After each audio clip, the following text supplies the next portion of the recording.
అండి, ఈరోజు ఉసిరికాయతో tasty recipe చేసేద్దామండి. దీనికోసం ముందుగా స్టవ్ ఆన్ చేసుకుని బాండీ పెట్టుకుని 1 స్పూన్ ఆయిల్ వేసుకుని ఆయిల్ బాగా హీట్ అయిన తర్వాత కొద్దిగా జీలకర్ర, ఒక 4-5 వెల్లుల్లి రెమ్మలు, ఒక 6-7 పచ్చిమిర్చి కూడా కట్ చేసుకుని వేసుకుని ఫ్రై చేసుకోవాలి. ఇలా బాగా ఫ్రై అయిన తర్వాత కొద్దిగా పసుపు కూడా వేసుకుని ఒకసారి కలుపుకున్నాక స్టవ్ ఆఫ్ చేసుకుని చల్లారనివ్వాలి. తర్వాత ఒక రోల్లో కానీ మిక్సీ జార్లో కానీ మనం ముందుగా ఫ్రై చేసుకున్న పచ్చిమిర్చి అన్నీ వేసుకుని కొద్దిగా సాల్ట్ కూడా వేసుకుని మెత్తగా దంచుకోవాలి.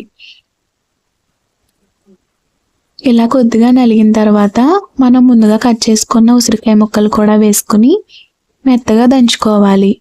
వాటర్ ఏమి యాడ్ చేయకూడదండి, అవే నలిగిపోతాయి. మిక్సీ జార్లో వేసుకున్నా కూడా వాటర్ యాడ్ చేయకుండా ఇలా బరగ్గా మిక్సీ పట్టుకుంటే మన టేస్టీ ఉసిరికాయ రోటి పచ్చడి రెడీ అవుతుందండి.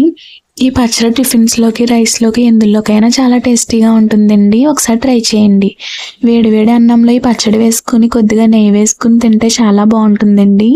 అలాగే ఉసిరికాయ మన హెల్త్కి కూడా చాలా మంచిది కదా, ట్రై చేయండి.